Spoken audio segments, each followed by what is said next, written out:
అనంతపూర్ నెల ఏడుస్తున్నది, పీకేస్తే చెట్టు ఎవరికి దిక్కు.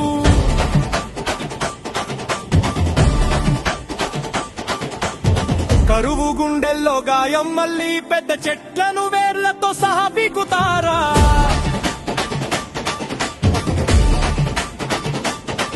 చిన్న ముక్కల పేరుతో మోసం ఎందుకు, పచ్చని అడవి మీద పగల.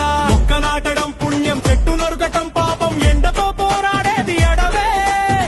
అడవిని చీల్చితే మిగిలేది శాపం. అడవి పీకి వేచే